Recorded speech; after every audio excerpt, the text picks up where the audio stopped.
So if we get a foldable from Apple, I am willing to bet that like everything is going to go into the communications around that build quality. And that's how they're going to try and really pull ahead of Samsung. Vision Pro has Siri on there, but Siri doesn't really know what's going on. Like you can ask it to open something, but it doesn't know what you're looking at. It doesn't, it's not aware of the whole world, whereas Gemini is inside, outside. So both the Air and the Edge are exciting, well-made devices. The problem is that they're not exciting enough to pull the Pro user away from a Pro or an Ultra, and they're too expensive to pull the base model user away from a base model. When I picked up this new Galaxy XR, I was stunned. I was like, oh, this is much lighter. I'd be fascinated to just have like a really honest, even behind closed doors conversation with the people at Apple being like, why isn't it more closely hitched to the MacBook line, particularly now that it's got an M5 chip? Good luck getting that conversation.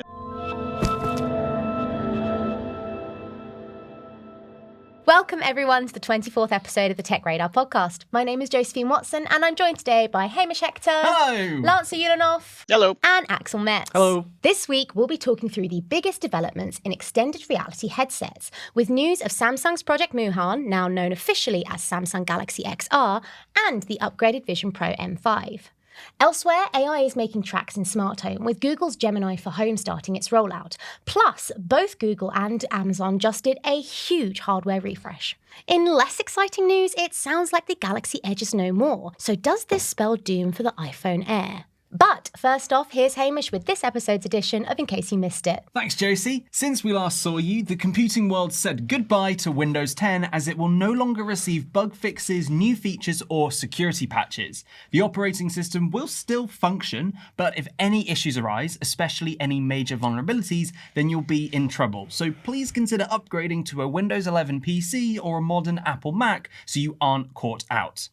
Yesterday, at the time of recording, we saw a massive Amazon Web Services outage, with the web hosting problems bringing down all the apps and sites which rely on it, including Reddit, Duolingo, and even the semi-automated offside technology used in the English Premier League. And in a moment, I'm sure Lance will explain soccer's offside rule to us all. Sora 2 debuted, and OpenAI's latest video generation tool is in a lot of hot water already, as it's being used to create videos using copyrighted material, and also helping to spread misinformation as internet trolls and some politicians are using the tech to create realistic videos forcing famous faces to do and say things they never did. Apple debuted its new M5 technology, including new iPads, MacBooks, and somehow even the Vision Pro returned. While the new Pro gadgets will be greatly appreciated by many, I'm sure Samsung won't appreciate the Vision Pro refresh sharing the spotlight with its Android XR headset. Lastly, OnePlus looks set to debut the last smartphone flagship of 2025, with leaked specs including the Snapdragon 8 Elite chipset, a 6.78-inch OLED screen with a buttery smooth 165Hz refresh rate, an IP68 protection rating, and a triple 50-megapixel lens rear camera setup. Pretty impressive. That is pretty impressive. We're going to ask you a little bit more about some of the specs that we've heard rumoured in that OnePlus phone shortly. But first, I wanted to kick us off by talking a little bit about the Sora 2 of it all. As you alluded to there have been some kind of wild stories coming out of this. Not something that we didn't expect. I think we've talked a lot on this podcast about it even, and everyone else in the world has talked as well about the risk of misinformation and deep fakes. But we're here now. It's happening. Falsified Martin Luther King footage, which is a whole new level of humanity doing stuff that I really wish it wouldn't. And then also celebrities like Bryan Cranston speaking out about his likeness being used against the will and consent of his representatives. What's the wildest one you guys have seen? I've just seen so many ones just using copyrighted material. Things like, I think there was a video titled Saving Private Pikachu, and it's World War I, World War II movie with a Pikachu running around with a little, uniform and hat on and a little rifle. No. And you just see all of these things. And it's the sort of thing you kind of expect from something like Grok, which has maybe been like a little bit more in the mud of this stuff. But I feel like OpenAI has sort of projected this image of being very, on top of all this stuff, sort of managing its expectations and gone, nope, we're just going to fully show off that we've ripped a load of content from everybody. Every time I look at it, it's like the weirdest viewport into the psyche of humanity. Like the things that people think of, the mashups. I'm just stunned by them. And you just keep in mind that there are some people who have made their avatars available for anyone to use. Like iJustine and Mark Cuban and I forget his name, Logan Paul or Justin Paul or whatever his name is. I don't know. The only thing I'll say about all this is that, this is such a good example of how OpenAI and Sam Altman work. They just put it out there and then they go, well, let's see what happens. Let's see. Let's watch how many things it breaks. Then we'll apologize and clean it up as best as possible. Like they don't really care because there are no consequences. There's just a lot of people throwing up their hands, freaking out, rightly so. And OpenAI just wants to show people what's possible, what they actually can do at any given moment. When you see this stuff now go super viral, people are like, haha, really funny. And then they go, but actually they're kind of disturbed by it. And have we gone too far? I mean, I think we'd be remiss not to at least mention Donald Trump's own view of his likeness in AI as well, with that charming response to No King's Day Parade, which, if you guys haven't seen it, just go take a look. And they didn't like his real picture in the Time magazine cover. Oh, did he not? No, he didn't. Like the Yeah, hair. there was a bad angle. It was really low. The worst ones, the most dangerous ones, are the ones that are most subtle, where they're not trying to do something really weird or something totally surprising, but it's just take a person that is out there, take something that they might have said or something that they could say, change it and put them in a place that seems possible. And if it seems possible, then sure, maybe it happened, except it didn't. And where we are now, 6 months from now, it's going to be 10 times worse. One of my favorite ones I've seen overall was the Will Smith one. Have you guys seen this? Not the spaghetti, not the fake crowds. His team allegedly put out a video. The spaghetti video is iconic, but allegedly they put out a video of him performing to these fake crowds, and there's like signs in the audience of like utter adoration for him. And that, again, you say, Lance, you get a view into the psyche of man by the content that we create on AI. And I think there's a lot you can learn about some of those examples that we've just shared there. One messed up bunch of people. Oh, yeah. On the misinformation one, I think actually one of the funnier ones I've seen was Sam Altman going into, I think, like a Walmart or a Target, so CCTV style footage, and just trying to steal some NVIDIA GPUs off the shelves. And it's the thing, obviously I know it's fake, but it looks so realistic because it's obviously, AI is not quite perfect because it's got that graininess to it. CCTV, it looks like it could have been real footage.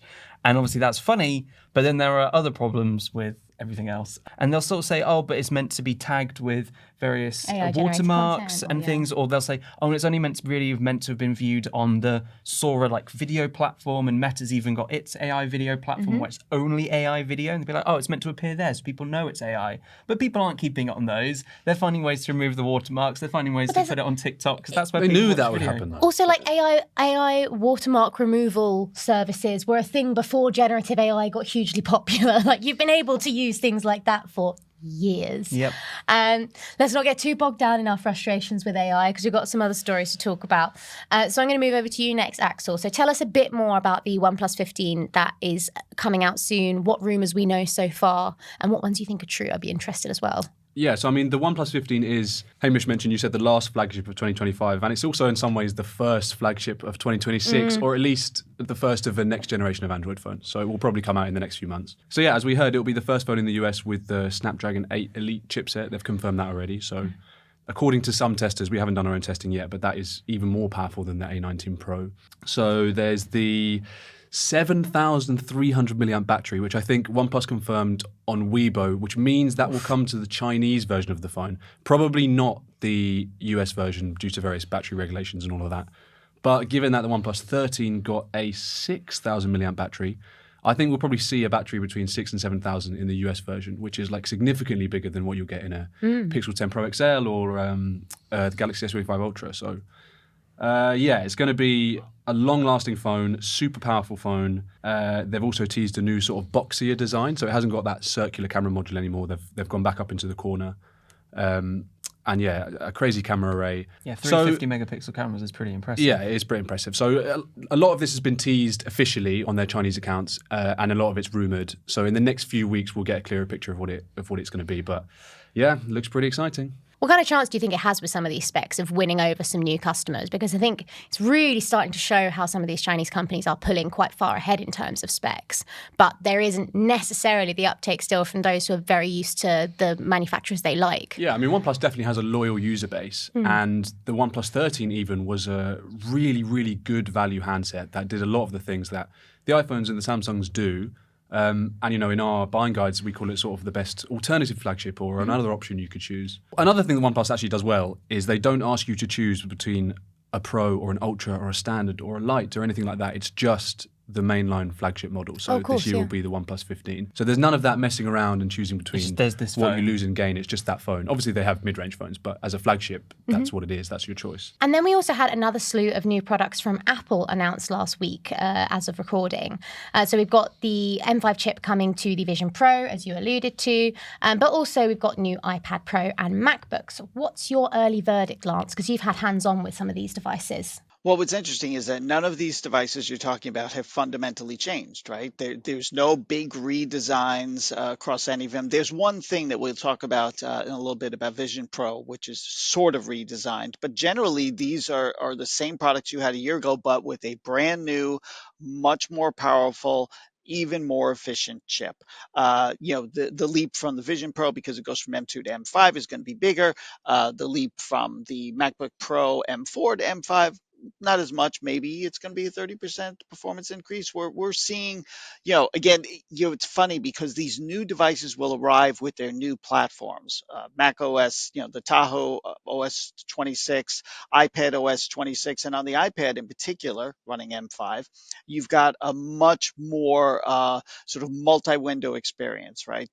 It's getting closer and closer to a desktop experience. So that chip, which is going to help you on productivity side, is going to be all the more important. And our review is basically saying that it's still unmatched. Again, don't forget how incredibly thin and relatively light the iPad Pro 13-inch is. It's I think it's 5.1 millimeters thick. It is thin. It is gorgeous. It is still powerful. The price didn't go up, so that's good. Same thing with the MacBook Pro with the M5. Price didn't go up. Looks exactly the same. It'd be nice sometimes if when they did these things, we did get some sort of design update, some sort of feature update, some extra port, something. But Apple's like, nope. Apple Silicon, up it goes. Come on in and buy it. So I doubt that somebody's going to buy like a MacBook Pro M5 as an upgrade from an M4. That's not going to be a big enough difference. But if they had a previous generation, they may be looking for the speed. I know that like on the gaming side with ray tracing, you're going to see some really cool power. Yeah, it's an interesting one, especially when we're talking about the iPad. So I'm an iPad Pro user. I've got the 2021 model, and we just got the iPad Pro in the office today. And the first thing I said when I picked it up was, whoa, that is light. And I've been lugging my iPad Pro around all weekend, and my shoulders are killing me from that. And it's such a significant difference when you're looking at that sort of longer gap between generations. And like you say, there's no point doing it if you're on M4, maybe not even that much point if you're on M3 or M2. For any of these devices, but if you're before the M's, the difference is palpable. Yeah, and that for you, like that iPad Pro, with the tandem OLED display and super thin, that from the previous generation, that's you just going into a whole different place. I mean, it's not just the thinness; it's the incredible blacks. It's got that color and that contrast. It's it's been for a while one of my favorite devices. And if you read our review, you'll see it still is. And with the Pencil Pro 2 now, I think that is going to completely new heights. I can really see them taking on people like Wacom at this point, which obviously is more in the graphics tablet side of things. But I do all my animation, all of my drawing on my iPad, and I have access to most of the best graphics tablets out there. The convenience, the portability is just unmatched, and the experience is just getting better every time. So excited to properly sit down with it a little bit more after recording today. Either of you iPad users? You're not, are you? I used to be, but not in a while. Okay, Had one at school. he's ditched him.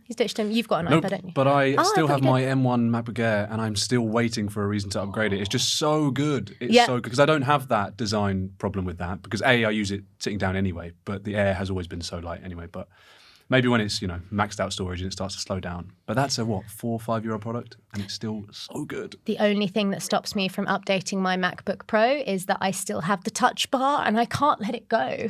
I can't. Oh, let it you're go. like the only person. Yeah, I You're the love only it. person.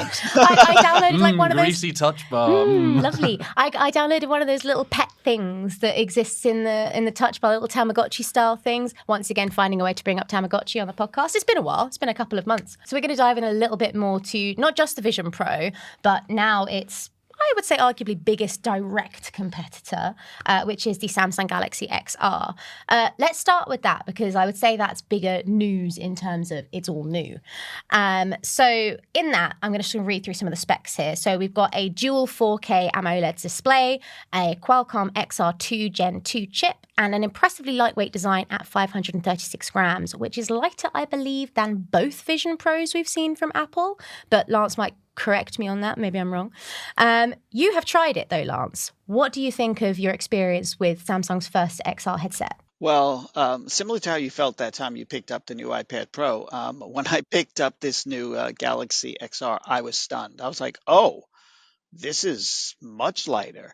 And it's not just lighter, it is better balanced. With the Vision Pro, all 90% of the weight is on the face, the front of it, which means that weight is sitting on your face. And you have to work pretty hard, and we can talk more about that, but you have to work pretty hard to pull that weight away from you and put it on other parts of your head. So the XR works differently than that. It's lighter. It does have a knob on the back that's really your sole point of control. It visually, the visuals are excellent. They're high quality. The control metaphors are again very similar. You'll feel like if you've ever used a Vision Pro, you kind of feel at home because it's gesture and gaze based. It knows it can see your eyes. Yes, there's even going to be, they don't have it yet, but they have something like a persona. So it can see your expression, it can see your hands. So you can have that. But, you look at something and then you use your hand and you can actually, there is different than the Vision Pro, there's a cursor on screen that you can kind of see to select things, which is a little bit different. I was generally impressed. I got about 20 minutes with it, which was not enough, different experiences, but the core of it and the thing that you really have to understand, aside from, okay, it's like half the price of the Vision Pro, right? And we talked about the weight, so it's $17.99 to start. But the other thing is that central to its operation is Gemini. So this is an AI device, and that's actually how one of the executives described it to me. This is an AI device. And so Gemini is available and ready to serve you at any moment. It's part of it. And that's a really different thing than Vision Pro when your Vision Pro has Siri on there, but Siri doesn't really know what's going on. Like you can ask it to open something, but it doesn't know what you're looking at. It doesn't, it's not aware of the whole world, whereas Gemini is inside, outside, it becomes a different experience. And I think that's a really important part of spatial computing that you want AI as part of it to help you interpret the world, get more out of it. So I was impressed. But I will say, and I really pressed one of the executives on this, I go, don't you think this is out of order? Because if Android XR is not going to be just this headset. It's not going to just be the Galaxy XR. It's going to be some sort of XR glasses, AI XR glasses. And I said, don't you think it's out of order? Because the world is much more interested in smart glasses than they are these immersive experiences. And he was like, no, this is the teaser. This is the appetizer. We're definitely, going in that direction. But if tech companies could turn on a dime, I think that they might have pushed harder on the glasses, knowing that Apple's Vision Pro has not blown up for consumers. But here we are. I think it's an exciting new product, but I think it really tells you about what to expect next year in the glasses space. Lance, can I just ask you, even though this leans more heavily on AI where the Vision Pro doesn't, the Vision Pro is a productivity first headset. That was my impression when it launched, like a spatial computing. And you're saying that this is also productivity first instead of a kind of entertainment device or a gaming device. Who are they marketing this towards, do you think? It's an excellent question. Let's keep in mind that Apple has only leaned into sort of like the enterprise stuff in recent, like the last 6 months. They really, initially it was like it was a computer on your face, right? Samsung is positioning this as a mix. I think that it was interesting that they showed during the demo when they were unveiling it how it could train someone to do an intubation. You know what an intubation is? No. No. It sounds scary. So Oh, yes, I do. if you're, it is. If you're a doctor, when somebody goes under anesthesia, they don't breathe anymore. You intubate them, right?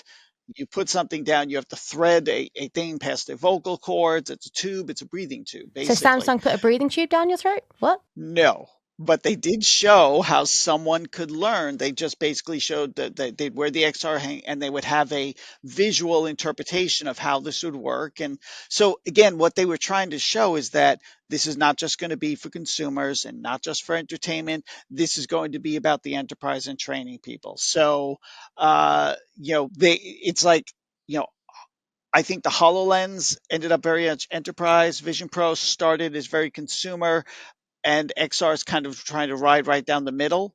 Uh, but again, I think it's a very much a certain kind of person who wants to wear one of these things for an extended period of time. One of the things I don't recall that we really got a good view on, and one of the best things about the Vision Pro is the virtual Mac desktop. So will you get a good virtual, say, Windows desktop?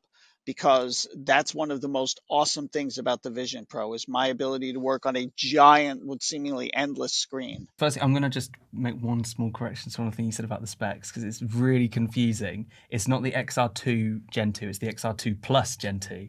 Slightly different. Okay. XR2 Gen 2 is what's in the Quest 3. The XR2 Plus is like a bit more of these like enterprisey headsets that get it. Right. It's a really dumb naming convention. Yes.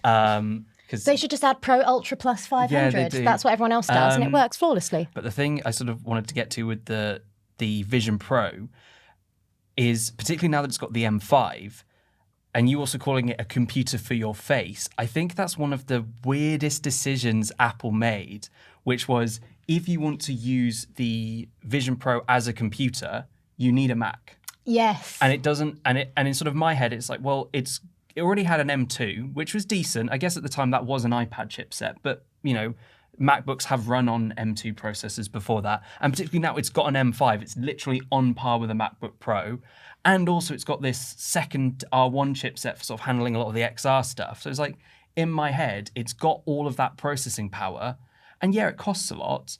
But, therefore offering it as an alternative to MacBooks, which aren't as pricey as a Vision Pro, but are pricier than an iPad, to me, like that always seemed to be like what people were expecting and probably would really want from the Vision Pro. I wholeheartedly believe that not maybe the Vision Pro would have been like a stellar success on the same par of like a Meta Quest 3 or even the Oculus Quest 2 before it, but I think a Vision Pro with that, going down the it is just a MacBook that you can wear line, I think would have been way more popular and interesting than sort of the Vision Pro that's got. Because I think sort of the thing you hear from lots of people is the Vision Pro is really awesome, but it sort of eventually gets put to the side and people aren't as interested in it. And so I think that it's just one of those things which is like, I'd be fascinated to just have like a really honest, even behind closed doors conversation with the people at Apple, being like, why isn't it more closely hitched to the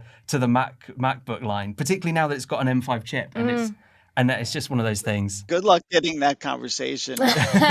Number two, it is not ultimately socially acceptable to wear something like this in a space where you're supposed to be interacting occasionally with other humans. I just think that has been the fundamental flaw here. As exciting and cool as this product is, and I will always believe that, there's a social element that we just can't get past. And you alluded to as well, I think the other big part of this is the comfort levels.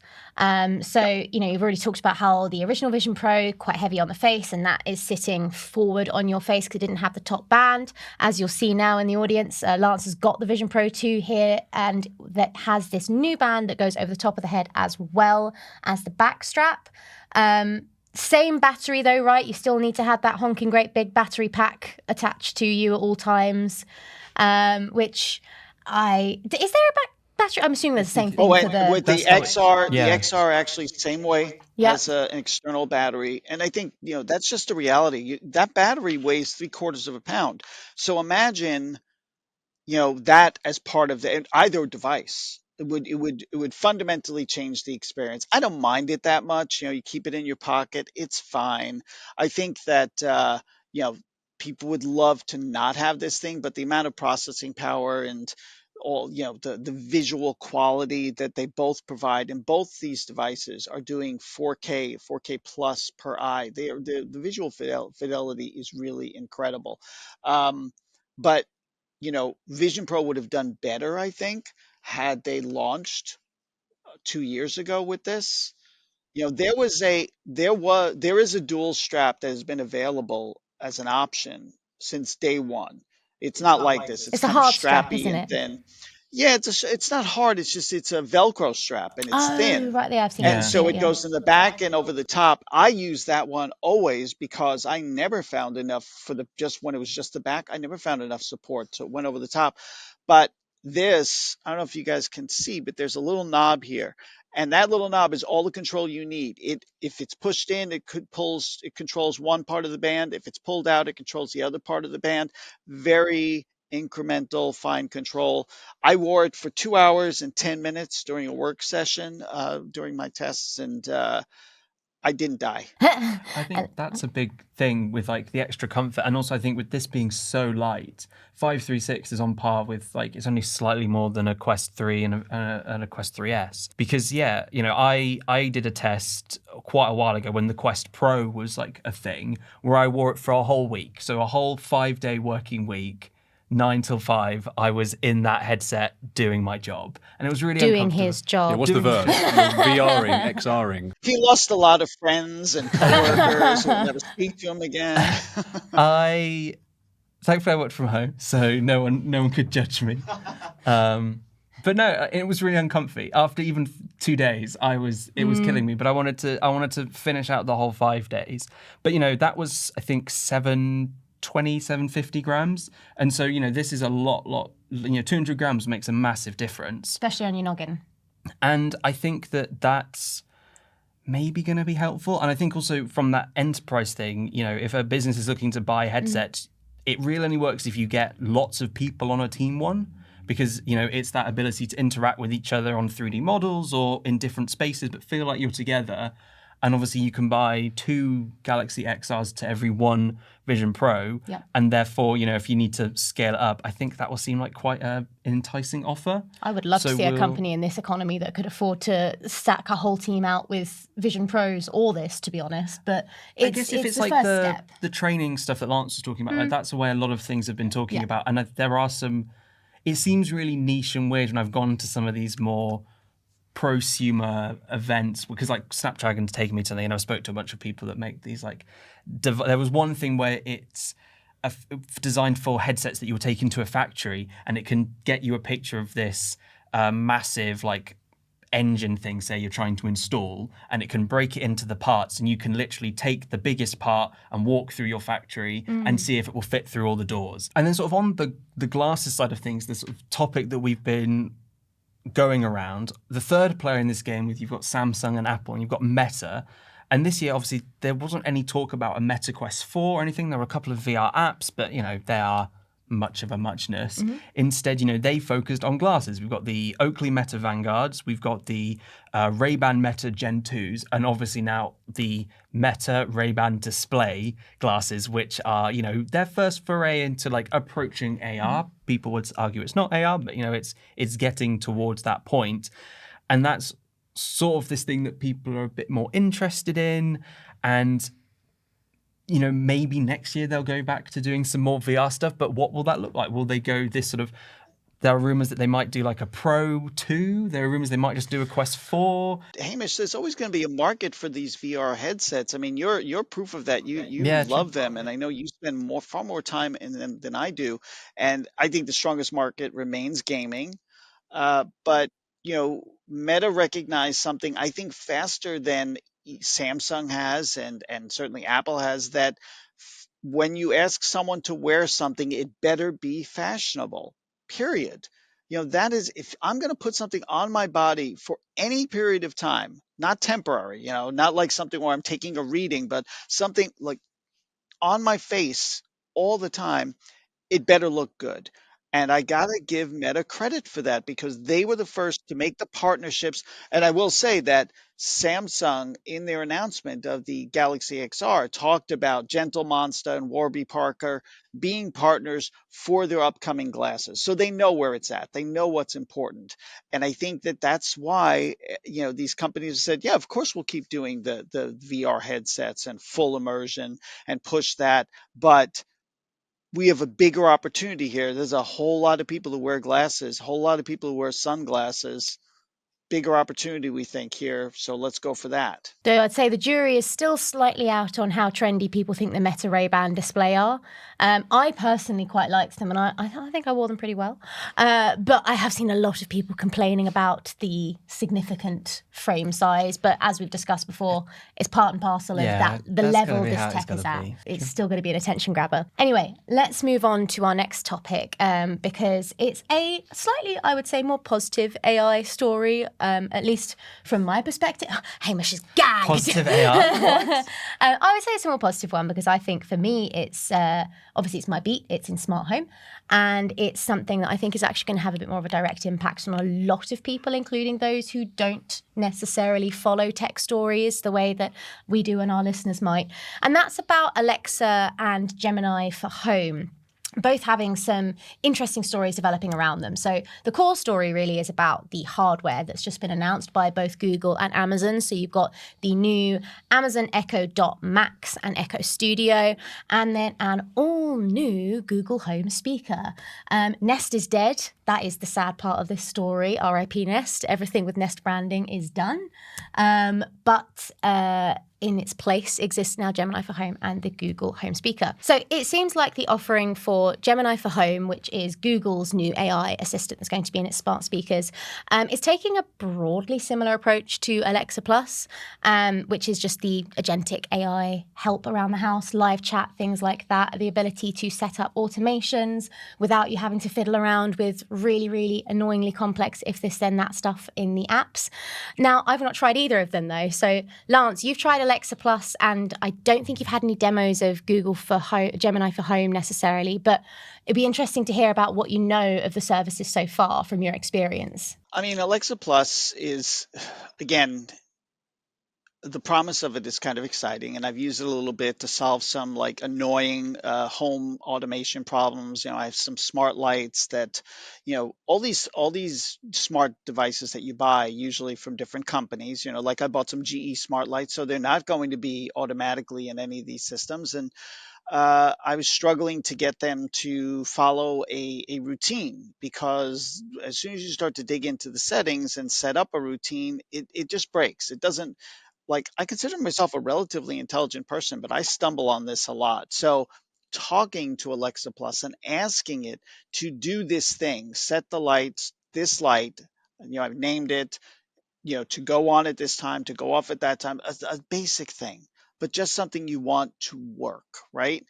That is super helpful.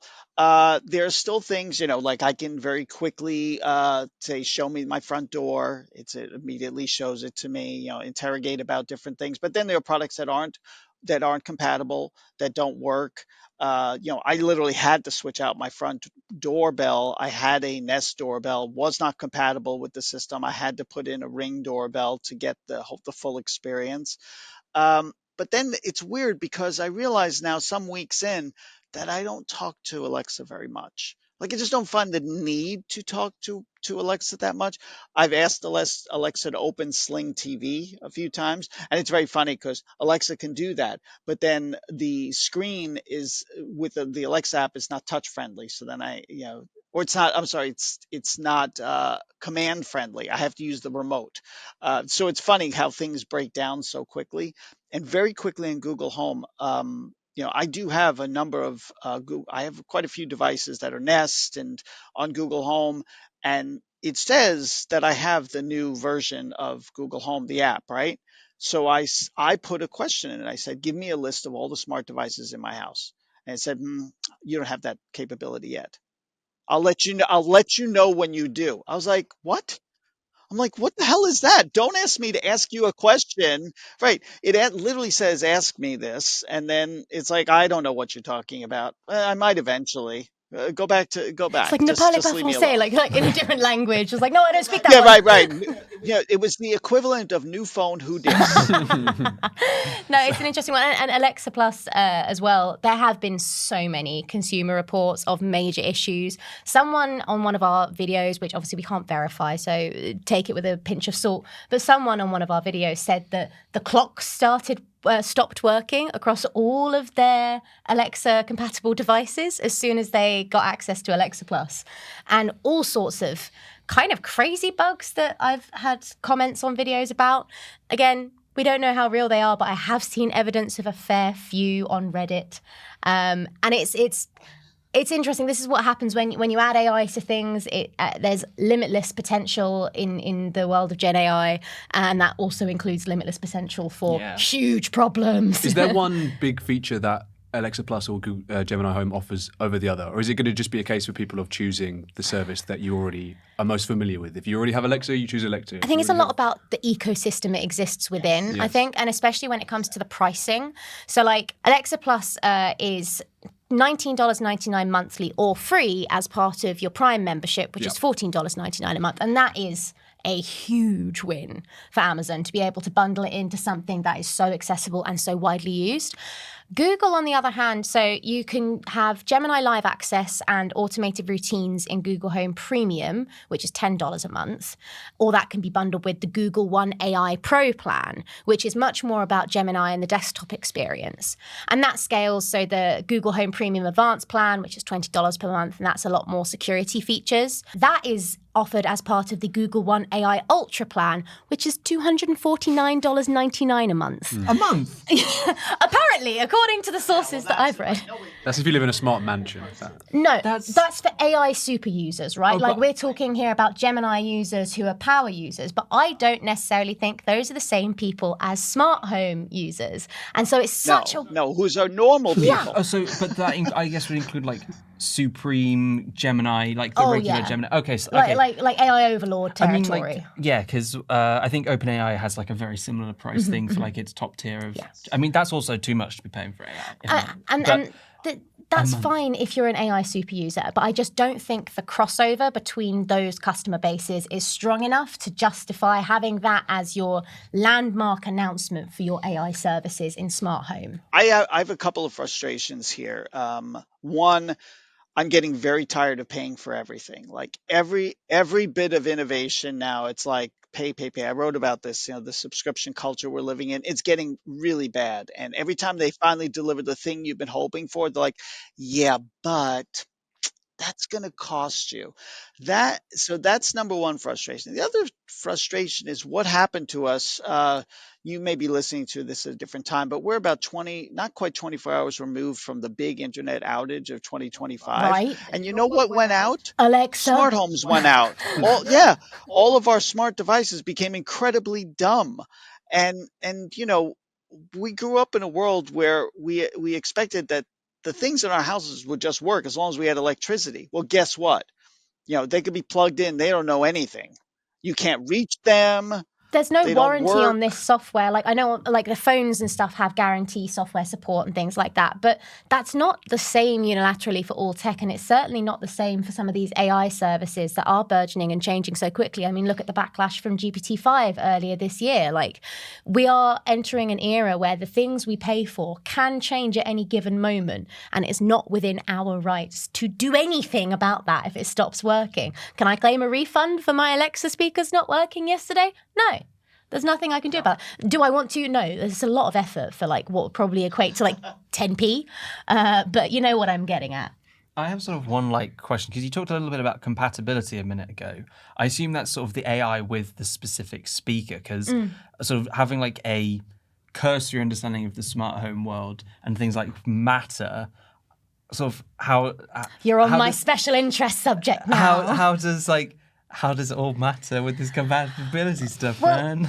This could be a whole podcast in itself, but the short version is like Matter was the organization behind Matter, the CSA, was very, very aware of the coming of AI at the point of starting that process. And partially it was founded because previous standards did not account for the coming in of AI technology.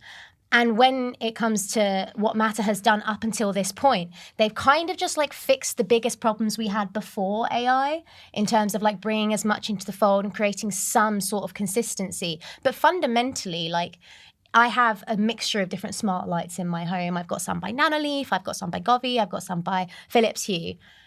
Can I, for the life of me, get them all to work together consistently? No. And sometimes if I say red, one of them goes pink, because red means a different thing to one than it does to another. And there's all sorts of like tiny issues like that that mean at a base level, these manufacturers are up against it to get everything to work together. When you then add things like Alexa and Gemini wanting to push you towards devices within their home ecosystem, you're then adding on things like where, okay, so now you will be able to use a Ring doorbell with Gemini. However, you're only going to be able to use XYZ features because there's not a supported tier within Gemini for Home that actually allows you to use all of the extended Ring features, for example.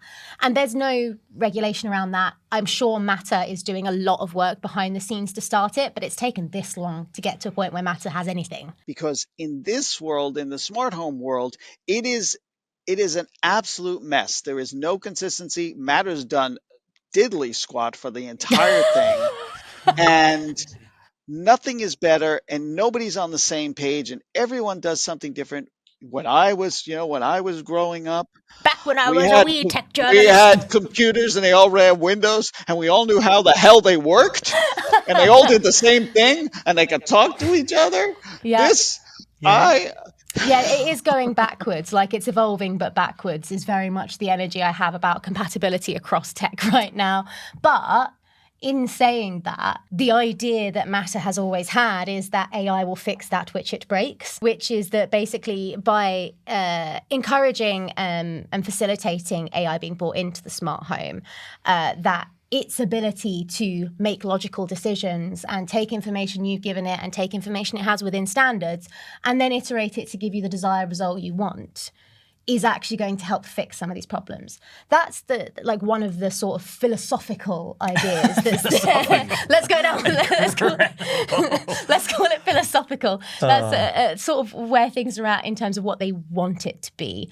How far we are from that, I don't know. I am still excited to see this happening in smart home because I think it's the closest we have ever been to any of the sort of like sci-fi representations we saw of it in the 90s. Iron Man Jarvis, or as I like to constantly refer, my favourite B film from Disney, which is called The Smart Home. Go watch it. It's hilariously bad. We're moving towards that point, and I don't think that is the scariest of all of the AI things that exist out there. I'm just not sure it's going to work before I see my grave. Then the little Roomba comes out with a little knife coming at you because the AI's taking over. HAL from 2001. Yeah, He's basically a smart home device. Let's move on to our final topic of the day because I think this one should be another fun one. So it's been the year of the thin phones. The first and last year of the thin phones, potentially. Rumour has it that Samsung is dropping the S26 Edge. Not that it ever officially confirmed it, but one supposes in the years of 2025/6 that every phone gets a sequel every year. So when they called it the S25 Edge rather than like the Just Edge. the Edge, Yeah. exactly. It implied there was going to be a follow-up. And by all accounts, it sounds like that's not going to happen. Now, obviously, there's been so much talk this year about the Edge versus the Air, the rise of the thin phone. Are thin phones going to be fashionable? What do you make, Axel, of this rumour? Do you think it's likely? And what do you think it might mean for not just the Edge, but the Air? So as you say, we don't know for sure that Samsung is killing off the S26 Edge, and we definitely don't know if that's going to be the case for the iPhone Air for sure. But yes, there have been reports that the sales for both models are below expectations, and therefore we might not see sequels next year. Right. Even if that is true, I don't think we should be calling these phones flops or bad products just yet. I mean, like, in fact, we just called the iPhone Air our phone of the year on TechRadar, and I know people are going to have a problem with that, but we went with the idea that it was a talked about product that's going to influence, design, at least in Apple terms, for a while. We go to a lot of events. It's the phone people are talking about, the phone people are using. Even if loads of people don't buy it, whatever. Phone of the year for us was like a sort of talked about product. So both the Air and the Edge are exciting, well-made devices.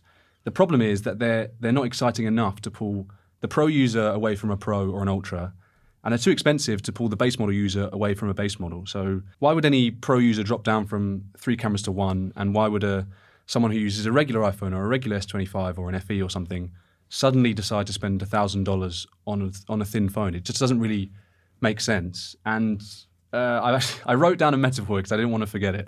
But these phones are like Concorde. Remember Concorde, the plane? Oh, yes. Like, the USP of that plane was that it was supersonic, or super slim in this case. And as a feat of engineering, it was amazing. But it was noisy and it was expensive to operate, and passengers and carriers were like, actually, that trade-off is not worth it for us. I mean, my mum got one and she said it was pretty cool. Exactly. It was a cool product. It was a cool plane. Yeah. But it just died because the interest wasn't there financially, and commercially it was a failure. So we've got them here. They are cool products, and when you hold them, you'll agree it's hard to say that they're not nicely made, and they're super powerful, and for the most part the cameras are really good, but there's just too many trade-offs for most people.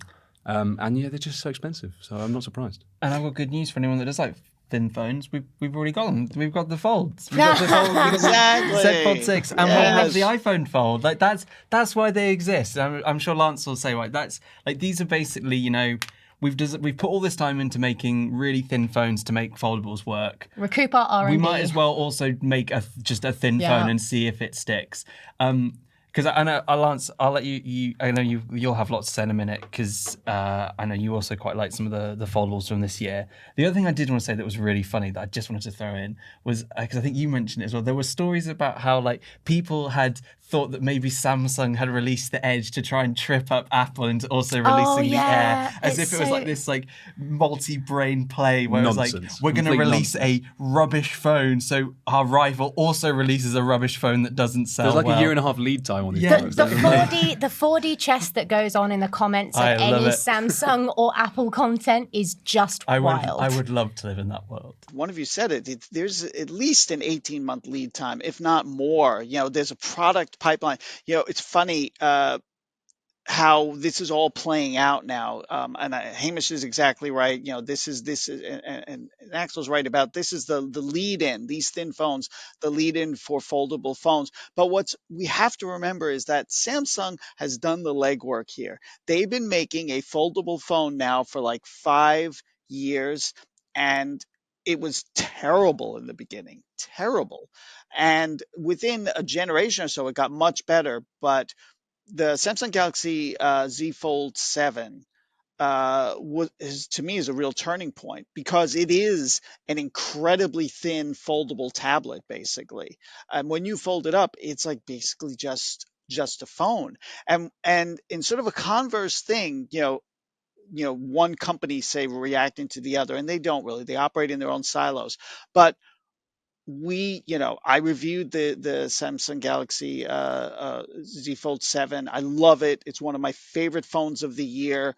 And after that, Google came out with this. Yep. And this is their Pixel 10 Pro Fold, right? And this used to be an awesome phone. Now it's still a pretty awesome phone, but I still hate the corners.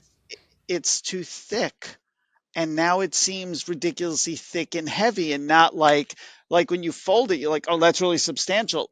We've experienced, like, they saw Samsung release that phone and they still just plowed ahead with this. They're like, well, we've had this in the pipeline, but all they can do is be compared to the best folding phone out there. So just to go back to those other, I mean, Axel hit the nail on the head. This, the the leaps that Apple has made with this Air is just a perfect setup for us finally getting a foldable iPhone. And it can't come fast enough. I don't know that I would ever carry the Air around because I care about photography too much and I want the good cameras. But it is cool, if you just care about style and stuff and you don't mind spending extra, it is a cool phone. But the phone that we care about, the one that's really going to make a big difference, is the foldable that should show up next year. And I think the thing is, when you look at it through that lens of like what these are showing about the future of the fold, the Edge obviously showed the ability to get that thinness even in a foldable. I think it's the durability that Apple's trying to communicate to us here that they are able to do really well, the build quality and the durability, because we've seen videos now, ample videos about all the different amazing tests people have done on the iPhone Air. Including our own Lance getting it thrown at and trying to bend Exactly. it. Yeah, Exactly. Being told by an Apple exec to catch an uncased phone. And I think I've seen even this morning an advert from Mouse, the phone case maker, where they threw it off of a literal cliff in one of their cases, and it survived scratch-free even on the front screen, and it hit like the edge of the cliff several times on the way down. It was quite something. And I think that's really what they're trying to communicate to us, is that they can not only make something thin, they can make it thin and hella robust. So if we get a foldable from Apple, I am willing to bet that like everything is going to go into the communications around that build quality. And that's how they're going to try and really pull ahead of Samsung. I think it's the thing, right? Because like people remember, because even now I think that Samsung and the Google as well, they are like fairly robust phones, like having used them. But I think people have that like remembrance of the early days where it was, if you even look at a foldable the wrong way, it'll be in trouble. And so I think, Apple may be coming in just straight away. This is our very first go at it, and this is really robust. Even if it's not actually more robust than any of the rivals, people go, well, cool. I think they'll be fully in on that, and I think you're. Yeah, and I think that's worth saying as well, that these are very similar products, but this is getting way more noise and talked about and praise, just because it looks different to the other iPhones. Whereas this is actually, spec for spec, is probably a better phone, but it looks pretty similar to the S25. And I gotta say, feeling in hand is nowhere near as pleasant as the Air, and that's coming from, I really wanted to hate the Air. Those who watch our episodes regularly will know that I was a big naysayer. As soon as I put the Air in my hand and then the Edge in the other, I was like, I don't think I've actually touched either. Yeah. But I will say, I will just say, because you mentioned the Fold, Samsung is our phone brand of the year, because in almost every category they either came first or second. So across the board, Samsung had a really good year. Well, and there have been some issues with the 17 line that have been coming up online. Obviously, Scratchgate being the primary one that's come up recently, with that glass panel on the back scratching and marking very easily. And apparently, even if you go into Apple stores, you can see that on some of them. The aluminium casing on the Pro is quite dentable. I think there's been incidents from various tech journalists about that. I've actually already dented mine, yeah. You're not supposed to admit that, Axel. It's fine. Lance is trying to scratch his, but failing horribly. Has it gone pink yet, Lance? Oh, yeah, so the pink iPhone thing. That has to be a manufacturing error. If that is, and it's got to be the smallest batch. I saw the pictures. I'm like, that is ridiculous. Nothing like that. I quite like how it looks. I'm not going to lie. I do too. I still think it's excellent. And from what I understand, it's also selling well. So, and I only, by the way, I only see people carrying the orange one around. Yeah, it's interesting. It's like everyone wanted to be the controversialist and then turned out being the crowd follower. Yeah, that has been the choice. I will say that I did run into a young woman who had somehow marked up this part of her phone. She couldn't even figure out. She showed it to me. I was like, well, that's A lot so of people are saying it's strange. MagSafe accessories seem to be causing it the most consistently, because that's what's happening in the Apple Store, is where people are taking them on and off those MagSafe holders they have there. It's just scratching them. And when I said I actually quite like how it looks, I specifically meant the pink ones. I've actually been considering trying to make a iPhone 17 Pro in the cosmic A orange marker. colorway pink. Like, because it just looks so cool. I love the contrast with the glass panel. Yeah, it give looks it a go. great. Give it a go. It looks great. Anyway, that is all we have time for in this week's episode. Thank you all so much for watching, as always, and make sure to check out techradar.com for all of our coverage of the latest news, reviews, and how-tos. Hit the subscribe button below if you want to keep up with the podcast and all the rest of our videos, and we'll see you next time. Bye! Bye. Bye. Bye. Bye.